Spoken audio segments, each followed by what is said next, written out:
جناب احمد کنڈی صاحب۔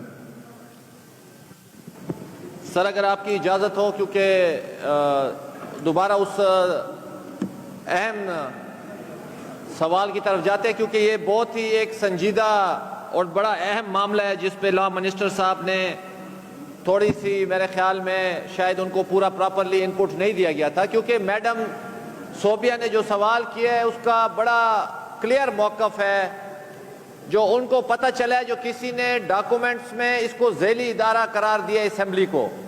میرے خیال میں تو یہ آئین کی بھی خلاف ورزی ہے۔ میں یہاں پہ ریکارڈ کو درست کرنے کے لیے، تاکہ ہمارے سارے کولیگ اس کو بڑی کلیئرٹی کے ساتھ، کئی لوگ کہتے ہیں یہ خود مختار ہے، کئی لوگ کہتے ہیں یہ اٹانومس ہے، میں کہتا ہوں پروونشل اسمبلی از دا کانسٹیٹیوشنل باڈی۔ آپ آرٹیکل 7 نکال لیں، اسٹیٹ کی جو ڈیفینیشن ہے، آرٹیکل 7 ریاست کی تعریف کرتا ہے۔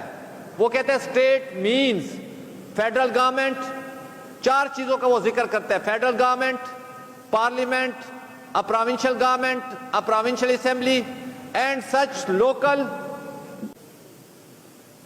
اسٹیٹ کی جو ڈیفینیشن ہے اس میں وہ چار چیزوں کا باقاعدہ کیٹاگوریکلی ذکر کرتا ہے: federal government, parliament, a provincial government, a provincial assembly and such local or other authorities in Pakistan as are by law empowered to impose tax or sex۔ ٹھیک ہے، اس میں کلیئر کٹ وہ کہتے ہیں کوئی بھی ریاست کی جو تعریف ہے اس میں وفاقی حکومت، مجلس شورا جس کو پارلیمنٹ بولتے ہیں، سینٹ اور نیشنل اسمبلی۔ اس کی میں وضاحت اس لیے کر رہا ہوں تاکہ یہ ابہام نہ رہے۔ صوبائی حکومت، کوئی بھی صوبائی حکومت، 4 صوبائی حکومتیں ہیں، کوئی بھی صوبائی اسمبلی، 4 صوبائی اسمبلی آپ کی ہیں، اور اس کے علاوہ کوئی بھی ہیئت مجاز جو کہ محصول یا چنگی لگا سکے، وہ ریاست کی ڈیفینیشن میں آتے ہیں۔ صوبائی اسمبلی کا باقاعدہ ذکر ہے۔ پھر آپ چلے جائیں آرٹیکل 88 اور 87 اور 88 میں، بٹ اس کو آپ ریڈ ود آرٹیکل 127 پڑھیں گے، کیونکہ اس میں باقاعدہ ذکر ہے جو یہ ایک سیپریٹ سیکریٹریٹ ہوگا۔ پھر آپ آ جائیں آرٹیکل 121 میں، جس میں پروونشل کنسولیڈیٹڈ فنڈ ہے، جس کے اوپر چارج ایکسپینڈیچر کا ذکر ہے۔ اس میں اگر آپ پڑھیں گے تو اسپیکر اور ڈپٹی اسپیکر، اس کا تمام سیکریٹریٹ، اس کے تمام ملازمین، یہ وہ واحد چیز ہے جس کے اوپر ہم ووٹ نہیں کر سکتے۔ جناب اسپیکر، اس کی اہمیت آپ دیکھیں، یہ چارج ایکسپینڈیچر ہے، اس کے اوپر ہم ڈسکس تو کر سکتے ہیں، but it will not be put for the vote. ہر چیز ووٹنگ کے لیے آئے گی، لیکن اسپیکر اور ڈپٹی اسپیکر اور صوبائی اسمبلی کا جو سیکریٹریٹ ہے وہ ووٹنگ کے لیے نہیں آئے گا، وہ چارج ایکسپینڈیچر میں کاؤنٹ ہوگا۔ اگر یہ ذیلی ادارہ ہے، میں سوال کرتا ہوں، تو پھر اس کا منسٹر کیوں نہیں ہے؟ پھر اس کی اسٹینڈنگ کمیٹی کیوں نہیں ہے؟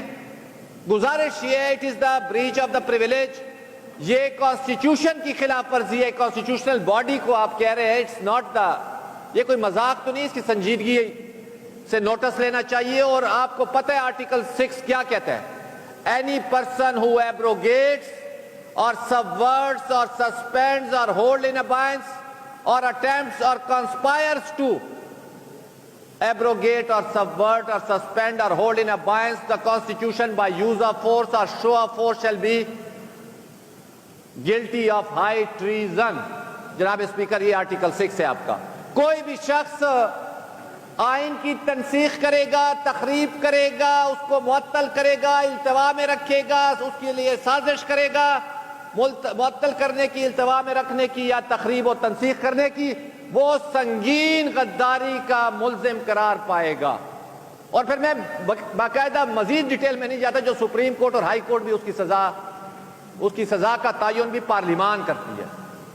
تو کہنے کا مقصد یہ ہے جناب اسپیکر، یہ تو کوئی مذاق نہیں، اس چیزوں کو سنجیدہ لے۔ ہم کیوں کہتے ہیں جو ہر منسٹر آئے اور جواب دے؟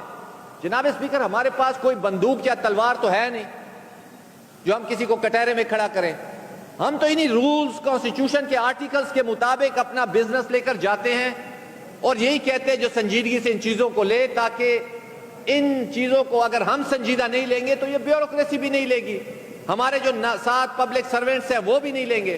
میری گزارش یہ ہے، یہ بڑا ایک سنجیدہ معاملہ ہے، آفتاب صاحب اس کو سنجیدگی سے لیں اور ہمیں سنجیدہ جواب دیں، اور میں اس کے ساتھ ساتھ یہ بھی گزارش کروں گا اس سوال کو آپ مہربانی کر کے اسٹینڈنگ کمیٹی میں بھیج دیں تاکہ یہ جو بینوولنٹ فنڈ ہے اس کی تقسیم جو ہے اس کا طریقہ کار متعین ہو جائے باقاعدہ، تاکہ جو بھی تقسیم ہوتا ہے ادھر کے ملازمین کو بھی حصہ ملنا چاہیے، سیکریٹریٹ کے ملازمین کو بھی ملنا چاہیے، سی ایم کے سیکریٹریٹ کو بھی ملنا چاہیے، لیکن کوئی کوٹا ہو، کوئی فارمولہ ہونا چاہیے۔